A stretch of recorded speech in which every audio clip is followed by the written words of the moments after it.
हरे कृष्ण। श्रीमद् भगवद गीता षष्ठ अध्याय श्लोक नंबर 11 থেকে आरंभ होगी।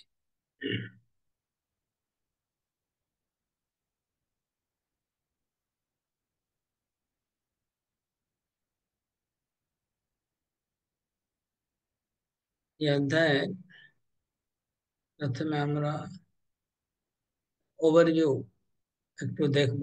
হুম, এই অধ্যায় ওভারভিউ দেখব আমরা কি কি আছে। সবাই আমি স্ক্রিনে আশা করছি আপনারা দেখতে পারবেন। সব ইংলিশে লেখা আছে কিন্তু বাংলা লেখা অনেক সময় সাপেক্ষ। ইংলিশ আছে, আশা করব সিম্পল আছে, বুঝতে পারবেন। তো এই অধ্যায় পুরো ব্রেকআপ বলছি কি কি আছে।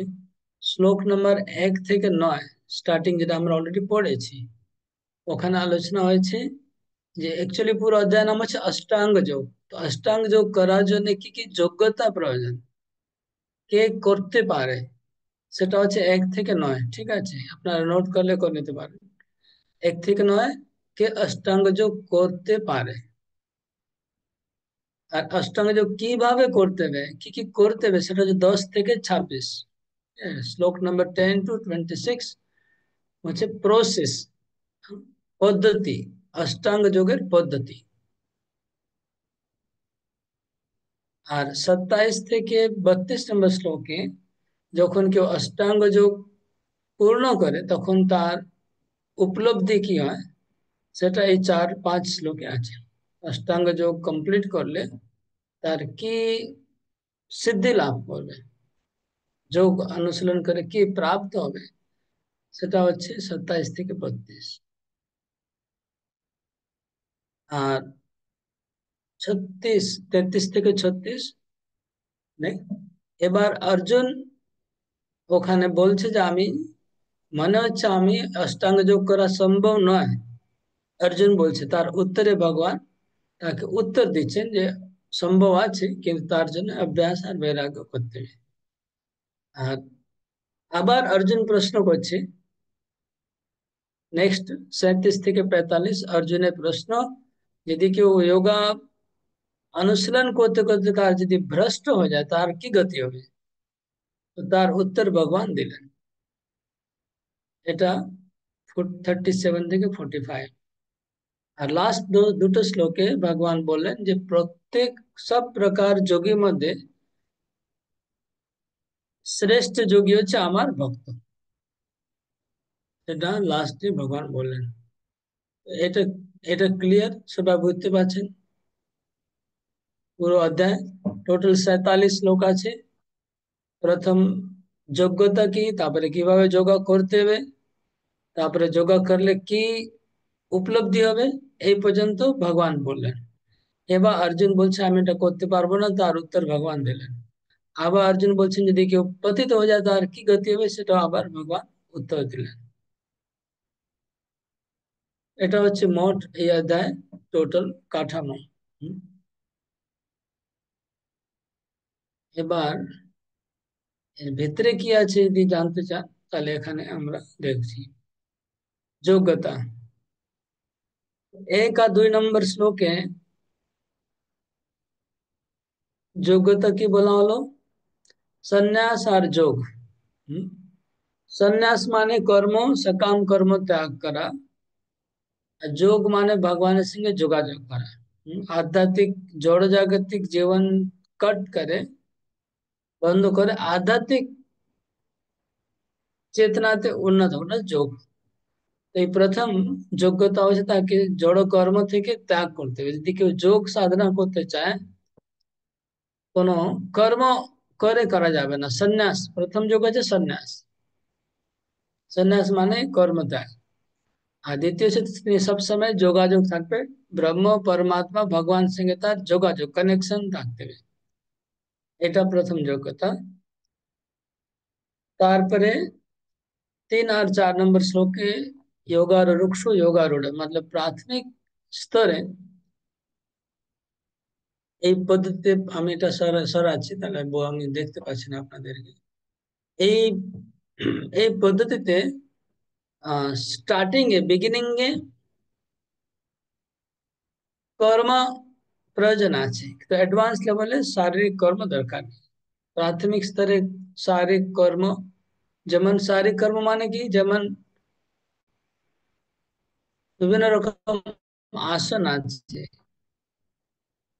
প্রাণায়াম আছে, এগুলো সব শরীরের কাজ, এগুলো স্টার্টিং এ লাগে, কিন্তু অ্যাডভান্স লেভেলে শরীরের কাজ নেই, শুধু মনের কাজ। এটা 3 নম্বর আছে। আর 5 আর 6 নম্বর শ্লোকে মনের উপরে আছে, 5, 6, 7। মানে মন, যদি কেউ যোগা অভ্যাস করতে চায়, তাহলে নিজের মন দ্বারা তিনি নিজেকে উপরে নিতে পারে, মন দ্বারা নিচে পতন হতে পারে। তাহলে মনকে যদি তার বন্ধুর কাজ করবে, মন তার শত্রুর কাজ করবে। মনকে নিয়ন্ত্রণ করে, তাহলে মন তাকে যোগা অভ্যাসে উপরে তুলে দেবে। আর যদি মনকে নিয়ন্ত্রণ নাও করতে পারে, তাহলে তার পতন হয়ে যাবে। এটা যোগ অভ্যাস মধ্যে মনের খুব গুরুত্ব। ভক্তিতে কিন্তু এরকম নাই। ভক্তিতে যদি আপনার মন ডিস্টার্ব থাকে, তো আপনি যদি ভগবানের সেবা পূজা করতে থাকেন, বা আপনি যদি জপ করতে থাকেন, তাহলে কোনো, আপনি এখনো ভক্ত বলা যাবে, এখনো আপনি আধ্যাত্মিক জীবনে আটকে আছেন। কিন্তু যোগ অভ্যাসে কোনো উপায় নেই, যদি মনটা কন্ট্রোল নেই, মানে শেষ।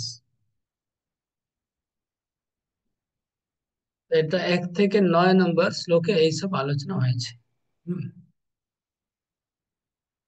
আর শেষে যোগ্যতা মধ্যে লাস্ট যোগ্যতা বলা হলো, তার মিত্র, শত্রু, বন্ধু, উদাসীন, প্রত্যেকের প্রতি তিনি সমদৃষ্টি সম্পন্ন হতে হবে। যদি কাউকে মিত্র মনে করে, কাউকে বন্ধু, কাউকে শত্রু মনে করে, তাহলে যোগ অভ্যাস করতে পারবে না। এটা হচ্ছে প্রথম 9টা শ্লোকে যোগ্যতা। এখন আমরা যেটা আলোচনা করছি 10 থেকে শ্লোক নম্বর হয় 10 থেকে 26। এখানে প্রসেস, যোগ কিভাবে অনুশীলন করতে হয়, যোগ অনুশীলন করার পদ্ধতিটা বর্ণন করা আছে, সেটা আমরা আজকে পড়বো। ঠিক আছে, শ্লোকগুলো আমি পড়ছি, শ্লোক নম্বর 11 থেকে।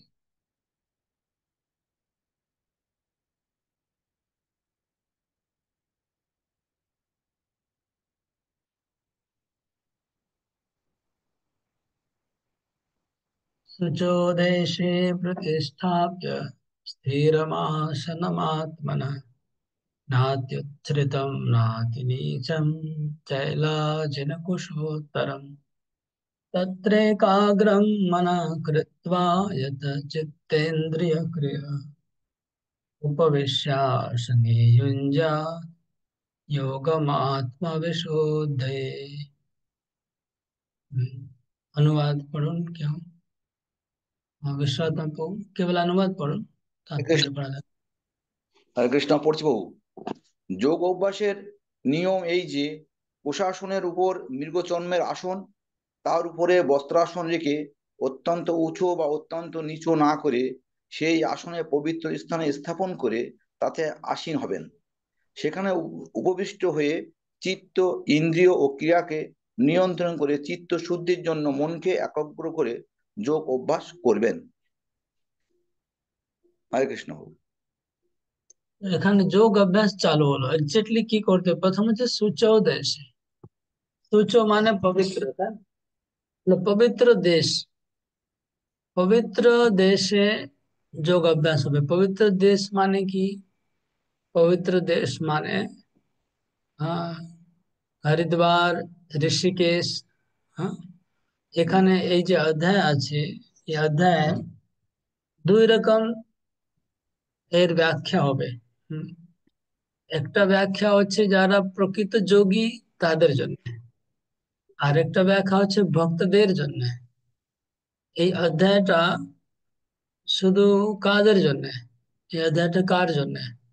অষ্টাঙ্গ যোগ অধ্যায় কার জন্য? কি ভক্তরা তো অষ্টাঙ্গ যোগ করবে না, তাহলে কেন অষ্টাঙ্গ যোগ এখানে দেওয়া আছে? হুম, কেউ বলতে পারবে?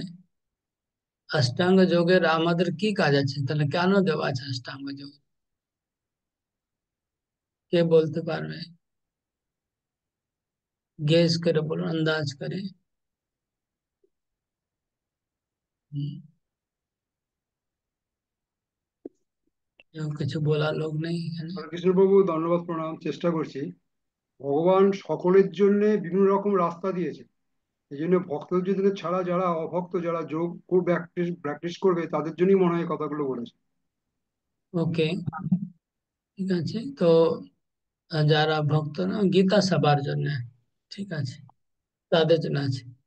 কিন্তু আমাদের আচার্য প্রভুপাদ, ওনারা ব্যাখ্যা করছে, প্রত্যেক শ্লোকে দুই রকম ব্যাখ্যা পাবো আমরা। মাঝে মাঝে কিছু কিছু উপদেশ আছে যারা ভক্তদের জন্য, আর কিছু কিছু উপদেশ আছে যোগীদের জন্য। দুটো মিক্স আছে, ওটা আলাদা করা যাবে না, মিক্স আছে। তো আমাদের বুঝে নিতে হবে যে কোনটা আমার জন্য আর কোনটা আমার জন্য নয়, ঠিক আছে। তো প্রত্যেক শ্লোকের এরকম দুই রকম অর্থ হবে। যোগীদের জন্য একরকম অর্থ, ভক্তের জন্য একরকম। Okay? তো এখানে পবিত্র দেশ মানে যোগীদের জন্য হলো হরিদ্বার, ঋষিকেশ। ভক্তদের জন্য বৃন্দাবন, মায়াপুর, জগন্নাথপুরী, এটা ভক্তদের জন্য। ঠিক আছে, পবিত্র দেশে যোগ অভ্যাস করতে হবে। তাই জন্য যোগীরা দেখুন বেশিরভাগে যোগ হিমালয়ে থাকে। মানে পবিত্র মানে হিমালয় পবিত্র, ওখানে কোনো পলিউশন নেই, কোনো সাউন্ড পলিউশন নেই, এয়ার পলিউশন নেই। পবিত্র শুদ্ধ বাতাবরণ দরকার, কেননা শ্বাস নিতে হবে, অক্সিজেন নিতে হবে বারবার। তাই জন্য হিমালয় পাহাড় তাদের জন্য পবিত্র, অথবা গঙ্গা নদীর তীরে। ম্যাক্সিমাম যোগা আশ্রম কোথায় আছে? গঙ্গা নদীর তীরে আছে আর হিমালয় আছে।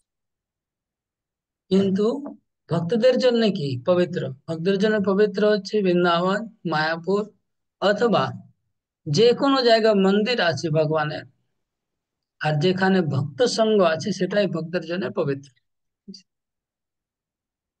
তো শুচো দেশে প্রতিষ্ঠাপ্য স্থিরম আসনম, স্থির আসনে বসতে হবে। যোগ অভ্যাস করতে গেলে আসন স্থির করতে হবে। নাতি নিচম নাতি উচ্চম, খুব উঁচু জায়গা হবে না, খুব নিচু জায়গা হবে না, মাঝারি জায়গা সিলেক্ট করতে হবে। আর আসনটা পাততে হবে। আসনটা কিরকম হবে? শৈলাজিন কুশোত্তর, কুশ, কুশ ঘ্রাস আছে, আপনারা কুশের আসন নিশ্চয় দেখেছেন। কুশের আসন নিচে পাততে হবে, তার উপরে মৃগ চর্ম, তার উপরে উল, উলের বস্ত্র অথবা রেশমি বস্ত্র দিয়ে আরেকটা তার উপরে, এটা হচ্ছে আসন। এরকম আসনে কেন রেকমেন্ড করা আছে? এরকম আসন থাকলে যে পিঁপড়ে উপড়ে এসব উঠবে না, ডিস্টার্ব করবে না জব করার সময় বা সাধনা করার সময়। তত্রেকাগ্রম মনো কৃত্বা, তত্রেকা এটা এইভাবে যোগাভ্যাস শুরু করতে হবে। তো প্রভুপাদ তাৎপর্য বলছেন যে কলিযুগের মানুষেরা সব শহরের মধ্যে যোগা করছে, কিন্তু শহরের মধ্যে তো যোগা করার কথা নয়। যোগার কথা তো পবিত্র দেশে। তার জন্য যোগা না করে হরিনাম করলে ভালো হবে। হরিনাম করুন, তাতে কাজ হবে। প্রভুপাদ এটাই বলছেন তাৎপর্য, হরে নাম হরে নামেব কেবলম, কলো নাস্তেব নাস্তেব নাস্তেব গতির অন্যথা। কলিযুগে আর কোনো উপায় নেই, আর কোনো উপায় নেই, আর কোনো উপায় নেই। যোগা কে করবে? কেউ হিমালয় কয়জন যাবে? কেউ যাচ্ছে না, তাই জন্য হবে না। কি समं काय शिरोग्रीवं धारेण चलं ध्रुवम् सम्प्रेक्ष्य नासिकाग्रं दिशश्चानवलोकयन् प्रशान्तात्मा विगतभिर्ब्रह्मचारी व्रतिस्थितः मनः संयम्य मच्चित्तो युक्त आश्रित मत्परा। समम काय শিরো মানে যিনি যোগ অভ্যাস করবেন তাকে এমন ভাবে বসতে হবে, শরীরটা সোজা রাখতে হবে, মেরুদণ্ড সোজা রাখতে হবে, মাথা সোজা রাখতে হবে। যোগ অভ্যাস করার নিয়ম। তার মানে আমরা ভক্তরাও যখন আমরা জপ করব, তো জপ করব আমরাও শরীর সোজা রেখে জপ করতে হবে। সোজা রেখে দিই, কন্টিনিউ যদি বসে জপ করা হয় তাহলে বেশি ফলপ্রসূ হবে। যদি আমি হেলান দিয়ে বসে থাকি বা এদিকে এরকম ঘুমে থাকি বা এরকম, তাহলে জবটা এত ভালো হবে না। যেটা কৃষ্ণ নিজে বলছে, সমম কায় শিরো গ্রীবম, মাথা আর গর্দন আর শরীরটা পুরো স্থির, একটা রেখায় স্থির থাকবে।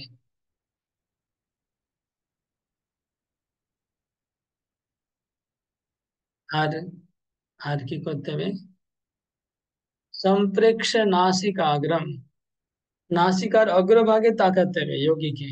এরকম এরকম বেশি করে বেশিক্ষণ তাকালে মাথা ব্যথা করবে যারা অভ্যাস নেই, কিন্তু ওনারা এরকম করতে পারে, ঘন্টা ঘন্টা তাকিয়ে থাকতে পারে। বিশেষ অনবলোকয়ন, এদিক ওদিকে তাকালে হবে না, বলে দিশা চতুর্দিকে তাকানো উচিত হবে না। আমরা জব করার সময় যদি এদিক ওদিকে তাকাই তাহলে আর মন চঞ্চল থাকবে। তাই জন্য বলছে একদিকে এক জায়গায় দৃষ্টি রাখতে হবে। ওনারা নাসিকার অগ্রভাগ রাখতে, আমরা এমনি এক জায়গায় দৃষ্টি রাখতে হবে। তুলসী মারানি আছে বা সামনে কোনো ফটো আছে বা ভগবানের মন্দির আছে বা এমনি ভক্তদের সঙ্গে বসে এক জায়গায় দৃষ্টি রেখে জপ করতে হবে, এক জায়গায় বসতে হবে। শরীরটাকে মেরুদণ্ড সোজা রেখে ভালো করে আসনে বসতে হবে। আসন, উপযুক্ত আসনে বসতে হবে। যেমন আসন মানে পদ্মাসন, যে বিভিন্ন আসন আছে বসার পোস্টার, সে পোস্টারে বসে আহ জপ করতে হবে। ভক্তদেরকে জপ করা উচিত। নেক্সট হচ্ছে प्रशांत आत्मा विगत वीर ब्रह्मचारी व्रत स्थिता। ब्रह्मचर्य पालन करते हुए मानस में चित्त युक्त आश्रित मत पर। এখানে প্রভুপাদ বলছেন তাৎপর্য দ্বিতীয় লাইন পড়ুন, তাৎপর্য দ্বিতীয় লাইন, সেকেন্ড লাইন একটা সেন্টেন্স ছেড়ে। সত্য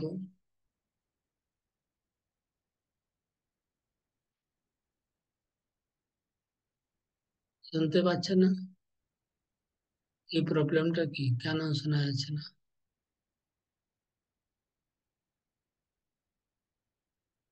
নেটে প্রবলেম আছে নাকি?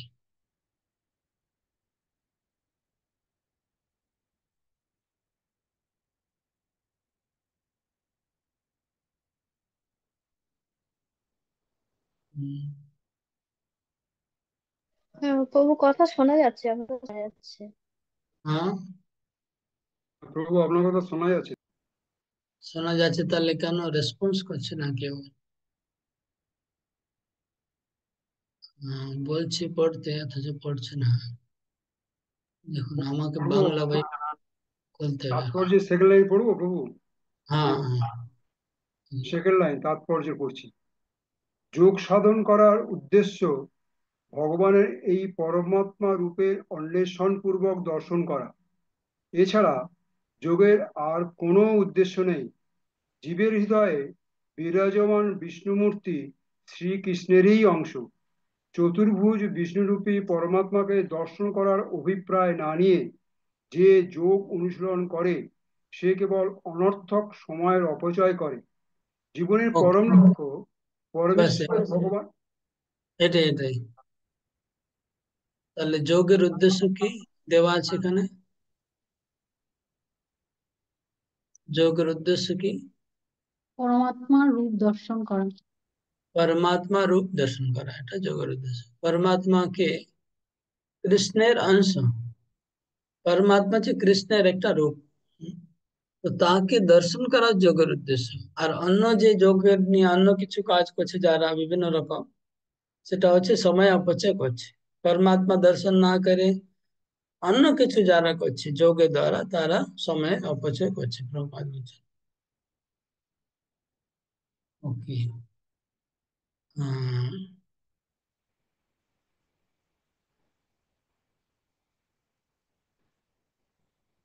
এবার এখানে লেখা আছে ব্রহ্মচারী ব্রতিষ্ঠিতা।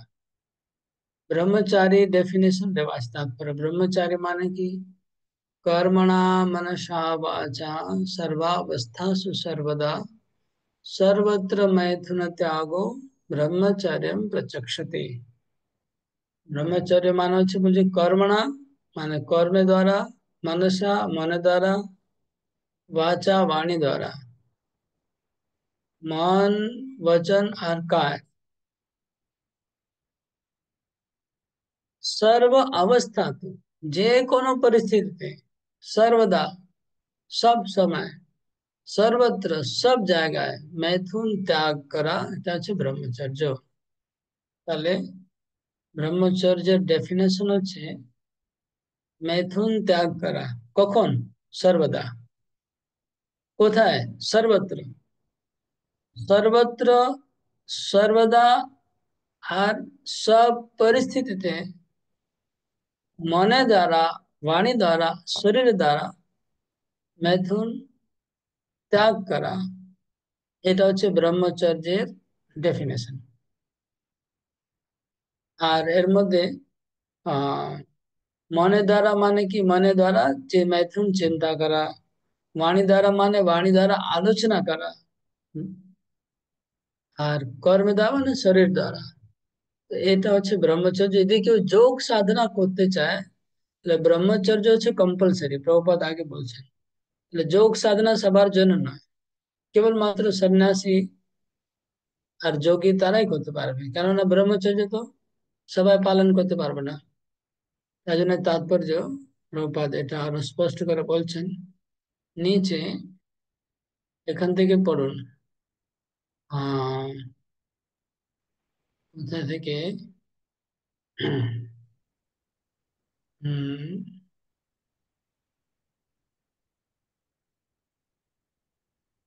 ধ্যান জ্ঞান আর ভক্তি এর পরের লাইন থেকে পড়ুন। ধ্যান জ্ঞান আর ভক্তি লেখা আছে, এখান থেকে পরে থেকে পড়ুন। কে আছে তপস্বিনী মাদে আপনি পড়ুন, যেখানে লেখা আছে ধ্যান জ্ঞান হরে আর কৃষ্ণ ভক্তি, বউ পড়ছি। তারপরে লাইন থেকে পড়ুন। ধ্যান জ্ঞান অথবা ভক্তি আদি কোনো যোগের পথেই অগ্রসর হওয়া যায় না। শাস্ত্রের বিধান অনুসারে বিবাহিত জীবন যাপন করে যে সুনিয়ন্ত্রিত ভাবে স্ত্রী সঙ্গ করে তাকে ব্রহ্মচারী বলে গণ্য করা হয়। এই ধরনের সংযত গৃহস্থকে ভক্ত সম্প্রদায় গ্রহণ করতে পারে, কিন্তু জ্ঞানী অথবা ধ্যানী সম্প্রদায় গৃহস্থ ব্রহ্মচারীকেও গ্রহণ করে না। তাদের এক জন্য মিনিট, বাস বাস হরে বাস। কৃষ্ণ বউ প্রণাম। তাহলে কি পড়লেন কি? আবার পড়ুন, দুটো লাইন আবার পড়ুন।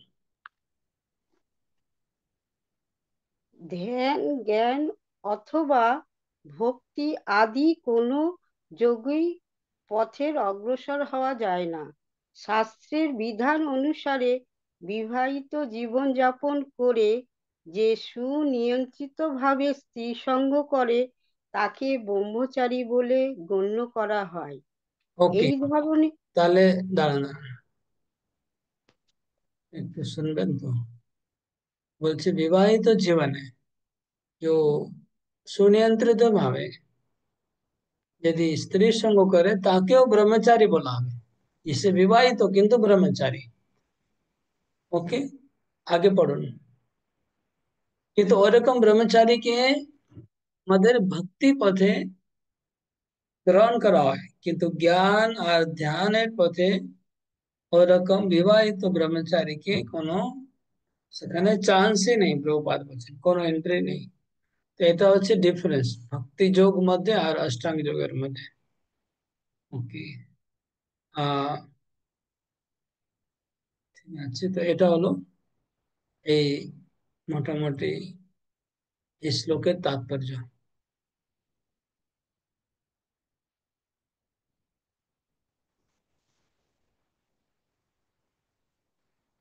তার মানে যারা যোগা প্র্যাকটিস করছে তারা যদি ব্রহ্মচর্য পালন না করে তাহলে ওরা অ্যাকচুয়ালি আগে রিজেক্ট হয়ে যাচ্ছে, প্রসেসে অ্যালাউ নেই, প্রসেসটা ফলো করা কোনো অ্যালাউ নেই। Okay? नेक्स्ट श्लोक नंबर 15 श्लोक। युञ्जनेवं सदात्मानं योगी नियतमानसः शान्तिं निर्वाण परमां मत्संस्थामधिगच्छति। अनुवाद नेक्स्ट सेवा में माते पढ़ो अनुवाद।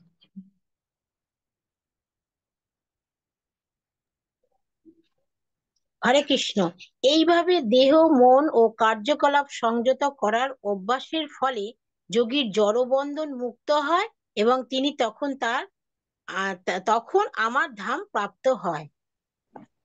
আর তাৎপর্য, तात्पर्य प्रथम तीनटा लाइन पढ़ो, तीनटा लाइन। যোগ অনুশীলন করার পরম উদ্দেশ্য এখানে স্পষ্টভাবে ব্যাখ্যা করা হয়েছে। জড়জগতে সুখ স্বাচ্ছন্দ্য লাভ করা যোগ সাধনের উদ্দেশ্য নয়। পক্ষান্তরে জড়জগতের বন্ধন থেকে মুক্ত লাভ করাই হচ্ছে যোগ সাধনের প্রকৃত উদ্দেশ্য। স্বাস্থ্যর উন্নতি সাধন করা অথবা লৌকিক সিদ্ধি লাভ করার জন্য কোনো যোগ অভ্যাস যে করে ভগবদ গীতায় তাকে যোগী বলে স্বীকৃতি দেওয়া হয়নি। ভবরোগের নিবৃত্তির অর্থ কল্পিত শূন্য বিলীন হয়ে যাওয়া নয়। ভগবানের সৃষ্টিতে শূন্য বলে কিছুই নেই, বরং ভবরোগ নিবৃত্তি হলে পরব্রহ্ম ভগবত ধাম প্রাপ্ত হয়। ভগবদ গীতায় ভগবত ধামের বিশদ বর্ণনা করে বলা হয়েছে যে সেই বৈকুণ্ঠ ধামকে আলোকিত করবার জন্য সূর্য চন্দ্র অথবা তড়িৎ শক্তির প্রয়োজন হয় না। সেখানে প্রতিটি গ্রহই সূর্যের মতন আপন আলোকে উদ্ভাসিত। ভগবত ধাম সর্বব্যাপক, কিন্তু পরব্রহ্ম এবং সেখানে অবস্থিত গ্রহলোকেরা পরম ধাম অথবা উৎকৃষ্ট ধাম বলা হয়। গোলককে পরম ধাম অথবা উৎকৃষ্ট ধাম বলা হয়। আর প্রভু তো এখানে বলা হয়েছে যে কাদেরকে যোগী বলা হয় না, কাদেরকে গীতাতে যোগী বলা হয়নি, কাকে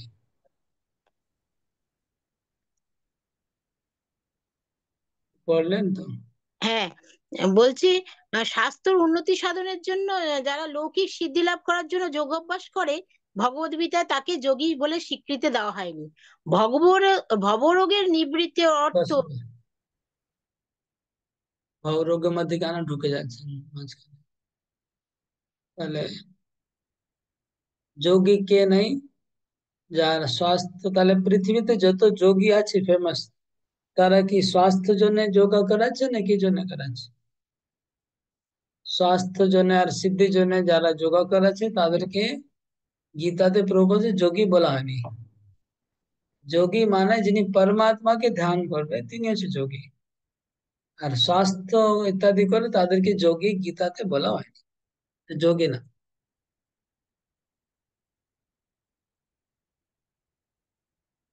কি বোঝা যাচ্ছে কি না? এটা কারো না বুঝতে পারলে জিজ্ঞেস করবেন। স্বাস্থ্য উন্নতি করার জন্য যোগ অভ্যাস করাকে যোগী বলা হচ্ছে না। তারপরে প্রভুপাদ বলছেন যে সারা ভগবানের পুরো সৃষ্টিতে শূন্য বলে কোনো জায়গায় নেই। তো যারা শূন্যের ধ্যান করছে, যারা শূন্যের ধ্যান করছে কিন্তু শূন্য বলে কোনো জায়গায় নেই, কোনো স্থানে নেই, তাহলে তারাও সময় না বুঝে করছে। তো এই শ্লোকে দেখুন, আমি বলছিলাম যে প্রথম কয়েকটা শ্লোকে যোগের অভ্যাস করতে হবে সেটা লেখা আছে, আর এবার লেখা আছে যোগ অভ্যাস করলে এই শ্লোকে লেখা আছে কি লাভ হবে। তো লেখা আছে শান্তিম নির্বাণ, শান্তি লাভ করবে যোগ অভ্যাস করলে। আর কি লাভ হবে? ব্রহ্ম নির্বাণ হবে। আর কি হবে? মত সংস্থা মধিগচ্ছতি, মত সংস্থা মানে আমার ধামে ফিরে যাবে। তো ভগবান বলছে যদি কেউ এইভাবে যোগ অভ্যাস করতে থাকে তাহলে সে আমার ধামে পৌঁছে যাবে। এটা যোগের লক্ষ্য। যোগের লক্ষ্য হচ্ছে জড় বন্ধন থেকে মুক্ত হয়ে ভগবত ধামে চলে যাওয়া। এই যে যোগ ভগবান উপদেশ দিলেন এটা ফলো করলে ভগবত ধামে যাওয়া যাবে। মত সংস্থা। সে ভগবানের ধাম হচ্ছে গোলক বৃন্দাবন। এখন যদি কেউ ব্রহ্মের ধ্যান করে তাহলে ব্রহ্ম জ্যোতিতে যাবে, সেটাও ভগবানের ধাম। আর যদি কেউ পরমাত্মার ধ্যান করবে তাহলে পরমাত্মা কাছে যাবে। আর ভগবানের ধাম ধ্যান করলে বৈকুণ্ঠে যাবে। ঠিক আছে, সেগুলো সবকিছুই ভগবানের ধামের মধ্যেই পড়ছে, ভগবানের ধামের বাইরে কিছু নেই। কি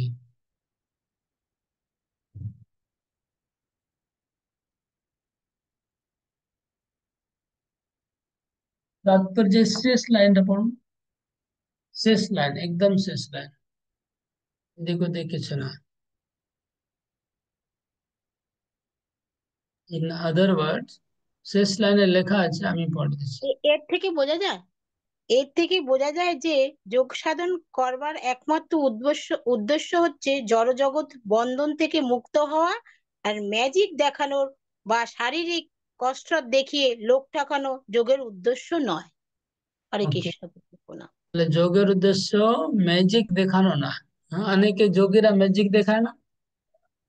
যোগীরা কি করে, ম্যাজিক দেখাচ্ছে তো, এই পাখি উড়ে যাচ্ছে, বা গাছ ইয়ে হয়ে যাচ্ছে, বা কত কি হয়ে যাচ্ছে, জমিন থেকে 1 ফুট উপরে উঠে যাচ্ছে, জলে উপরে হাঁটতে পারছে, কত কি ম্যাজিক, বাতাসে শরীর শরীরটাকে জমিন থেকে উপরে উঠে দিচ্ছে।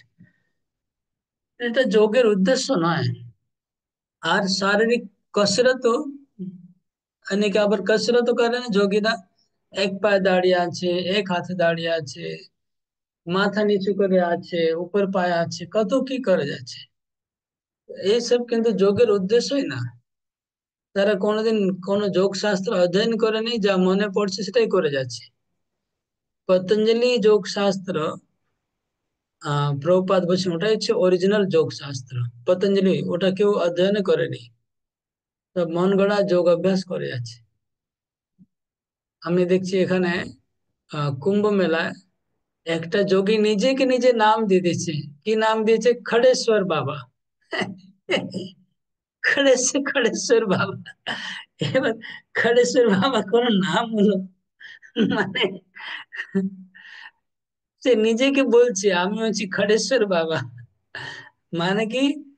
বলে আমি দাঁড়িয়ে আছি, মানে এক পায়ে দাঁড়িয়ে আছি, এই জন্য এই খড়েশ্বর বাবা। আমি এই খড়েশ্বর বাবাদের চক্রান্ত দেখেছি, ওরা জব পাবলিক আসে তখন দাঁড়িয়ে থাকে, ঠিক আছে, যখন পাবলিক চলে যায় তখন আমি বসে যায়। যতক্ষণ পাবলিক থাকে তখন খড়েশ্বর বাবা দাঁড়িয়ে থাকে। মানে সেটা দাঁড়ানো সিস্টেমটা কি, একটা ঝুলা আছে, ঠিক আছে, এরকম ঝুলা আছে, এই ঝুলার উপরে দুটো হাত রেখে দিচ্ছে, আর ঝুলাটাকে ধরে আছে। এবার শরীরের অর্ধেকটা ওজনটা ঝুলা উপরে চলে গেল, যেহেতু সামনে ঝুলা আছে না। এমনি দাঁড়িয়ে থাকলে হিরণ্যকশিপুর মতো এরকম দাঁড়িয়ে থাকে, তাহলে তো বিরাট ব্যাপার। 100 বছর হিরণ্যকশিপু দাঁড়িয়ে ছিল দুটো পায়ে, কিন্তু এরা তো এমনি আকাশে দাঁড়ানি, এটা তো ঝুলার সামনে দাঁড়িয়ে আছে, আর ঝুলাকে ধরে আছে। তো ঝুলাকে ধরে দাঁড়িয়ে থাকলে কি আর ভগবানকে কি লোক খুশি হবে নাকি? কিন্তু ভগবানের কি আসে যায়? তো ঝুলার সামনে আমরা দাঁড়িয়ে এক পায়ে দাঁড়িয়ে আছে, সেটাও সেটাও আবার শুধু পাবলিকের সামনেই দাঁড়িয়ে থাকে। আমি নিজে চোখে দেখেছি। আমি একটা, বোম্বেতে একটা জঙ্গল আছে বিরাট বড়, মুম্বাই। তো আমি ঘুরতে যেতাম পথের এবারে জঙ্গলে, সেই बोरीवली স্টে আছে ন্যাশনাল পার্কের ভিতরে, এ বিরাট পাহাড়, পাহাড়ের ভিতরে জঙ্গল। সেখানে একটা আশ্রম ছিল, ওখানে আমি যেতাম। তো ওখানে একটা বাবা ছিল, ও এরকম দাঁড়িয়ে থাকে যে আমি তখন একদিন সারাদিন ওখানে থাকলাম, মানে সারাদিন দেখছি, অবজার্ভ করছি কি হচ্ছে দেখি। তো যখন কোনো মানুষ আসছে ও দাঁড়িয়ে যাচ্ছে ওখানে ঝুলার সামনে, এ মানুষ চলে আসছে তখন আবার কাজকর্ম করছে, আশ্রমে অনেক কাজ পড়ে আছে, কতক্ষণ দাঁড়িয়ে থাকবে আর? তো এই खड़ेश्वर बाबा এরকম। তো এইসব সব শারীরিক ব্যায়াম, কসরত, এগুলো কিন্তু যোগ, এসব মানুষকে ঠকানো, যোগ ফোগ কিছু নেই। তো ম্যাক্সিমাম লোক, 99% লোক এইভাবেই করে যাচ্ছে। আসল যোগা করার লোক কয়জন আছে? প্রভুপাদ সেটাই বলে, যিনি কলিযুগে হচ্ছে হরে নাম হরে নাম হরে নাম এব কেবল। কলো নাস্তেব গতির অন্যথা। প্রকৃত যোগা অভ্যাস করার লোক কলিযুগে নেই। ওকে, এটা হচ্ছে। এবার শ্লোক নম্বর 16 আর 17-তে বলা হচ্ছে যে যোগ অভ্যাস করবে তার খাবার আর ঘুমানোর অভ্যাসটা ঠিক করতে হবে। ঘুমানো আর খাবার অভ্যাস ঠিক না থাকলে যোগ অভ্যাস হবে না। এটা তো আমাদের জন্য প্রয়োজন। যারা আমরা ভক্তি করছি তাদেরও খাওয়ার উপরে নিয়ন্ত্রণ করতে হবে আর ঘুমানোর উপর নিয়ন্ত্রণ করতে হবে। তো কিন্তু যোগীদের জন্য তো আরো স্ট্রিক্টলি খাবার আর ঘুমানো মেনটেন করতে হবে, নাহলে যোগ অভ্যাস হবে না। তো ভগবান এটাই বলছেন, এটাও প্রসেসের মধ্যেই, এটাও যোগ প্রসেসেরই একটা অংশ, যে হ্যাবিট কন্ট্রোল, নিজের হ্যাবিট গুলো অভ্যাস গুলো করা, খাওয়ার অভ্যাস আর ঘুমানো অভ্যাস। ওকে, তো শ্লোক নম্বর 16।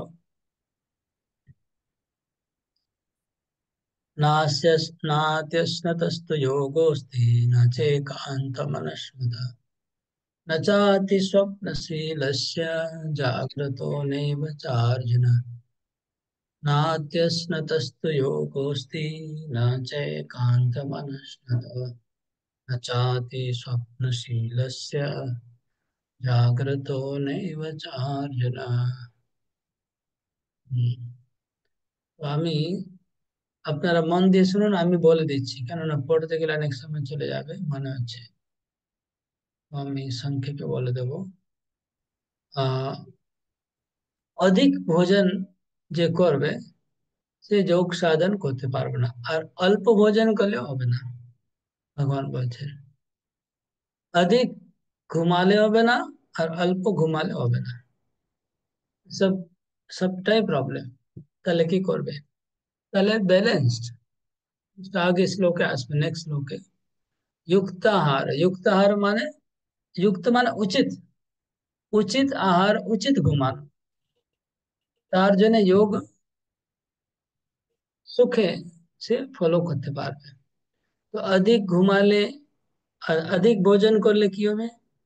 अधिक ভোজন করলে চেতনাটা পেটের মধ্যেই চলে যাবে।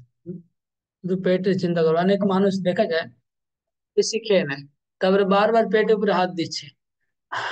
আহ পেটকে ঠিক করতে একটু নড়াচড়া করবে, হাঁটাফেরা করবে, হাজমোলা খাবে, এই খাবে সেই খাবে, শুধু পেট নিয়ে।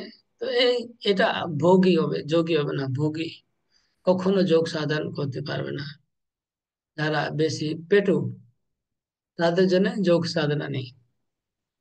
আর অতিহার, অল্প আহার, খুব কম খেলেও বারবার খিদা পাবে, পেটে গ্যাস হবে, অ্যাসিড হবে, অম্ল হবে, তখন আবার প্রবলেম, আলসার হবে।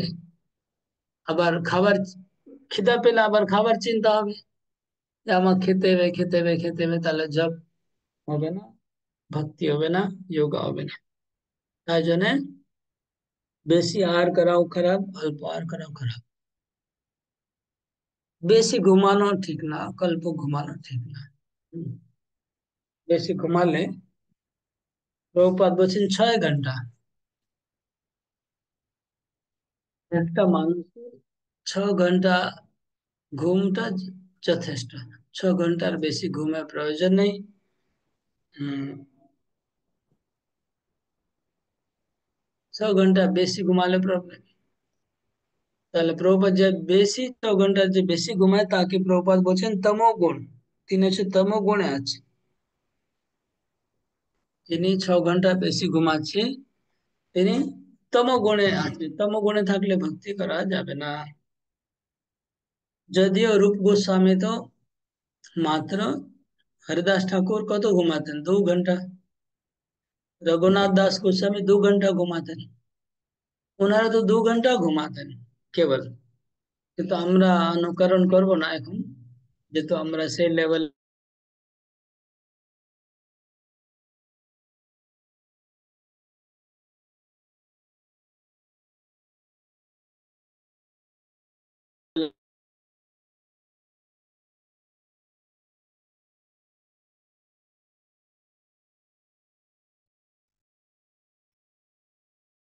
শারীরিক প্রবলেম হবে, মানসিক প্রবলেম হবে, এরকম দেখা যাচ্ছে ডক্টরকে সায়েন্স যারা ডক্টরকে জিজ্ঞেস করলে বলবে যদি কেউ কম ঘুমায় না তার মানসিক প্রবলেম হয়ে যাবে।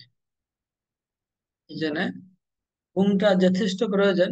যথেষ্ট মানে 6 ঘন্টা। 6 ঘন্টা মানে সাউন্ড স্লিপ 6 ঘন্টা, মানে আপনি ঘুমিয়ে পড়লেন 6 ঘন্টা যদি ঘুমে যান তো পুরো ফ্রেশ হয়ে যাবে শরীর। কিন্তু ঘুম যদি না আসে তো সেটা আলাদা ব্যাপার, তাহলে প্রবলেম। ওকে, তো এটা হচ্ছে ঘুমের জন্য। আর আহারের জন্য আরেকটা কন্ডিশন আছে, প্রসাদ ছাড়া কিছু আহার করা ঠিক না। কেবল প্রসাদ, প্রভুপাদ বলছেন আমাদের পেটের 50%, পেটের যে থলি আছে না ওটা অর্ধেকটা 50% থলিটা আহার দিয়ে ভরতে হবে, খাবার দিয়ে। 25% জল, আর 25% বাতাসের যাতায়াতের জন্য জায়গা ছাড় দেবে।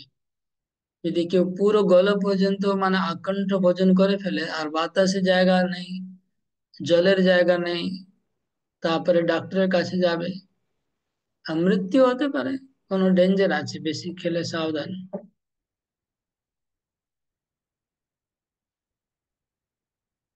ওকে, আর ঘুমানো ব্যাপারে আপনাদের মধ্যে কারা কারা 6 ঘন্টা বা তার থেকে কম ঘুমান, হাত তুলুন।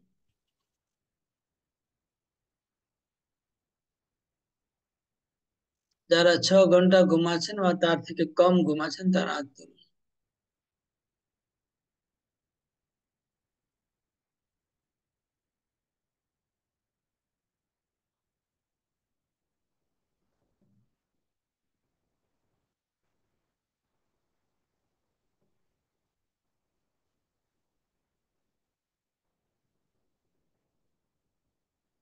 ওকে, তো কোটার সময় ঘুমাচ্ছেন পার্থ মলিক, আপনি কোটার সময় ঘুমাচ্ছেন, কোটার সময় উঠছেন? তো আগে 11টায় ঘুমাতাম, 11টা 11:30 হতো, আর 5টা 5:30টায় উঠতাম। এখন ওটা আমি বলেছিলাম 10টার সময় ঘুমাবো, আপনাকে কমিট করেছিলাম। ওটা 10টা হচ্ছে না, 10:30 হচ্ছে, আমি 4:30টায় উঠে যাই। 4টে উঠে যাওয়ার সময়, 3:30 ভালো। 4টে উঠে যাই। ওকে, আমার বউ 5 ঘন্টা ঘুমোলে এনাফ, 5 ঘন্টা অসুবিধা নেই। 5 ঘন্টা যদি ভালো ঘুম হয়ে যায় তাহলে কাজ হয়ে যাচ্ছে, তাই না? আর হয়ে যাবে, হ্যাঁ। ঠিক। জগৎ মাইনে মাদাই, আপনি হাত তুলেছেন না প্রভু তুলেছেন? বলুন, আনমিউট করে বলুন, কোটায় ঘুমাচ্ছেন, কোটায়? হরে কৃষ্ণ প্রভু প্রণাম। আমরা ওই 11:30 11:45টার মধ্যে শুই, আর ওই 4:30 4:45টার মধ্যে উঠি। ওকে, মানে 5 ঘন্টা। 5 ঘন্টা দিনে রেস্ট করছেন কি আবার? হ্যাঁ, দিনে একটুখানি রেস্ট করতে হয়, দুপুরের দিকে একটু করতে হয়। কত কত সময়? 1 ঘন্টা। আমি তো শুই না, মানে রাতেই শুধু শুই, প্রভু একটু এক এক সময় শুই দুপুরের দিকে। ওকে, ঠিক আছে। আর ঈশ্বর বাবু কটার সময় ঘুমাচ্ছেন, কটায় উঠছেন?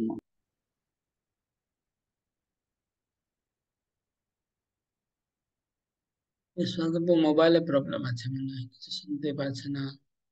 আশিস পটারি প্রভু। হরে কৃষ্ণ বাবু, 11টায় ঘুমাই, 4:30টায় উঠি। ওকে, তো আপনারও মানে 5 ঘন্টা, 5.5 ঘন্টা হলো। হুম, ঠিক আছে। তো এরকমই 6 ঘন্টা ম্যাক্সিমাম ভক্তরা ঘুমাতে পারে, তার বেশি ঘুমানো ভালো না। তমোগুণে কখনো বিশেষ ব্যাপার থাকলে আলাদা, কখনো শরীর টায়ার্ড আছে বা শরীর খারাপ আছে, কোনো বিশেষ কারণ থাকলে আলাদা, কিন্তু জেনারেল সাধারণত 6 ঘন্টা যথেষ্ট, যারা সাধক সাধনা করছে তাদের জন্য। কি?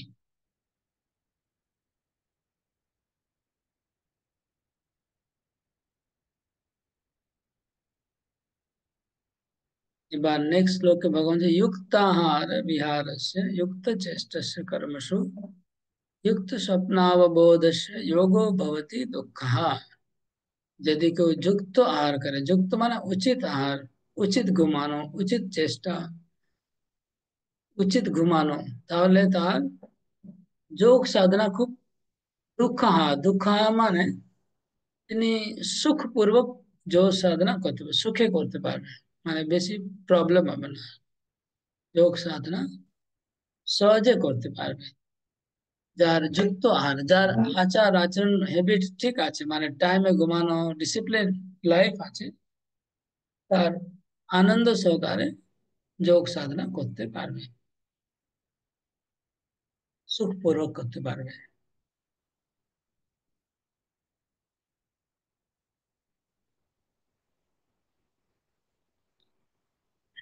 এই তাৎপর্যে হরদাস ঠাকুর আর গোস্বামীর উদাহরণ দেওয়া আছে। নেক্সট শ্লোক নাম্বার 18। यथा विनियतं चित्तम् आत्मन्येवावतिष्ठति निष्पृह सर्वकामेभ्यो युक्त इत्युच्यते तदा। যখন মনটা চারিদিক থেকে সরিয়ে সম্পূর্ণ আত্মাতে বা পরমাত্মাতে নিবিষ্ট হয়ে যাবে, তখন তাকে যুক্ত বলা হবে। আর সমস্ত কামনা থেকে, কামনা শূন্য হয়ে যাবে মনটা, তখন বলা হবে যে তার এখন মানে যোগ সাধনা হয়েছে। ঠিক আছে, এখন আমি এখানে আপনাদেরকে যা আগে শেয়ার করলাম ওই চার্টটা আবার শেয়ার করছি, যাতে আপনার বুঝতে সুবিধা হয়।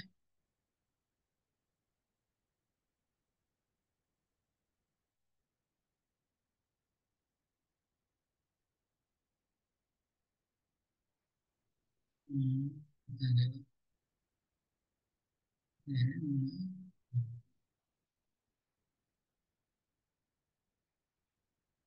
ওকে,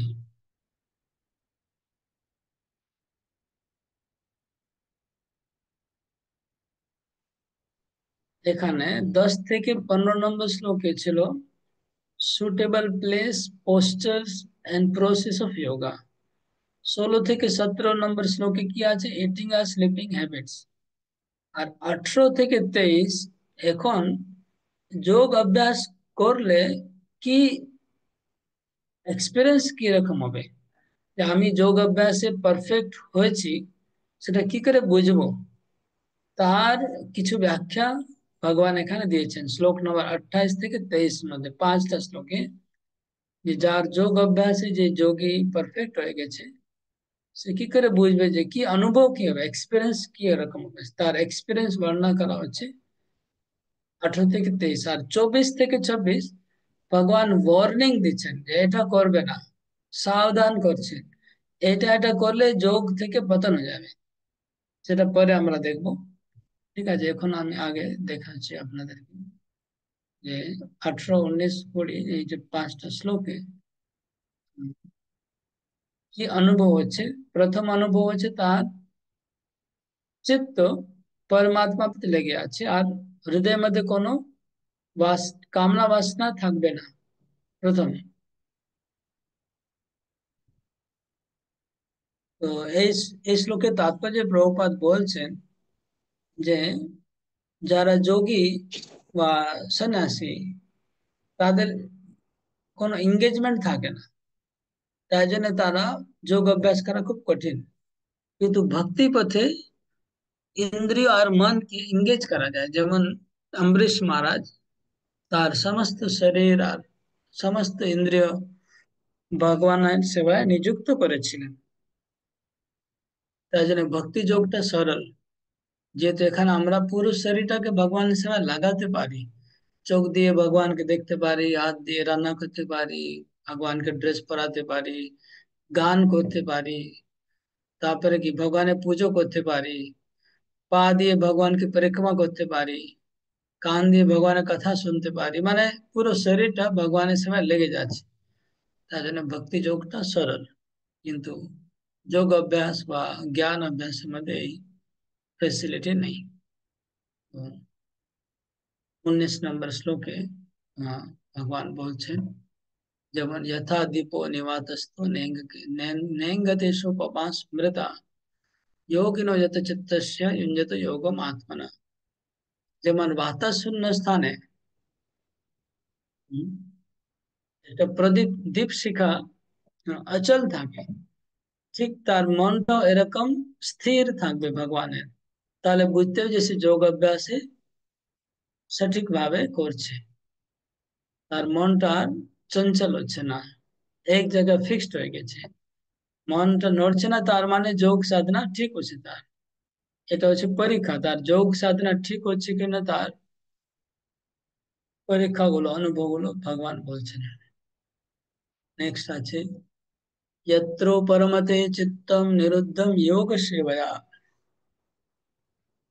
यत्र चैवात्मनात्मानं पश्यन् आत्मनि तुष्यति। প্রথমে যে চিত্ত নিরুদ্ধ, তার চিত্ত নিরুদ্ধ হয়ে যাবে, নিরুদ্ধ মানে বদ্ধ হয়ে যাবে, মনটা কোথায় যাবে না। আর কি হবে, আত্মনা আত্মানম পশ্যতি, পরমাত্মাকে তুষ্যতি, তার মধ্যে একটা স্যাটিসফ্যাকশন আসবে, পরমাত্মাকে দেখে তার মানে একটা সন্তুষ্টি অনুভব হবে। আর কি হবে, সুখম আত্যন্তিকম, অত্যন্ত সুখ অনুভব হবে। আর কি অনুভব হবে, আহ বুদ্ধি গ্রাহ্যম, বুদ্ধি দ্বারা সুখ অনুভব করবে, বুদ্ধি অতীন্দ্রিয় সুখ অনুভব করবে বুদ্ধি দ্বারা। আর ব্যক্তি यत्र न चैवायं स्थितश्चलति तत्वतः, এটা একবার তিনি এখানে স্থির হয়ে গেলে তার মনটা আর চলবে না, নড়বে না, একদম ফিক্সড থাকবে। আর কি হবে, লাভ, यम लब्ध्वा च परम लाभम मन्यते नाधिकम तथा, ওই ওই সুখ পাওয়ার পরে মনে করবে যে এর উপরে আর কোনো সুখ নাই, এত সুখ, এত আনন্দ, এত সুখ, এর উপরে আর কোনো সুখ নাই, এটা তার অনুভব হবে ভিতরে। यस्मिन् स्थितो न दुःखेन गुरुणापि विचाल्यते, আর সেই স্থিতিতে একবার চলে গেলে মহান দুঃখ এলেও সে বিচলিত হবে না, যতই বড় দুঃখ আসুক সে বিচলিত হবে না, ফিক্সড থাকবে। তম বিদ্যা দুঃখ সংयोग বিয়োগম যোগ সংগীতম, সেই অবস্থাতে গেলে দুঃখ চলে যাবে আর সুখ, শুধু সুখী সুখ থাকবে। এটা হচ্ছে অনুভব, মানে আমি বললাম 13 থেকে 26 নম্বর শ্লোকে যিনি যোগ অভ্যাস করে সিদ্ধি লাভ করছে বা যোগ অভ্যাস ঠিক করছে কিনা তার পরীক্ষাটা এখানে বলা হলো, শ্লোক নম্বর 17 থেকে 23, 18 থেকে 23। এরপরে যেটা আছে নেক্সট, সেটা যোগ অভ্যাস করলে কি প্রাপ্তি হবে, না কি সাবধানী, কি ওয়ার্নিং ভগবান দিয়েছেন, কি কি সাবধানতা অবলম্বন করতে হবে, না করলে পতন হয়ে যাবে। এটা শ্লোক নম্বর 24, 25 আর 26 এটা শোনার পরে অর্জুনের মধ্যে প্রশ্ন এসছে, পরে অর্জুন প্রশ্ন করবে যে তাহলে তো খুব মুশকিল আছে, এত সাবধান না হলে পতন হয়ে যাবে। তাই জন্য উনি জিজ্ঞাসা করবেন, দুবার জিজ্ঞেস করছেন অর্জুন। 9টা বেজে গেছে, কারো কোনো প্রশ্ন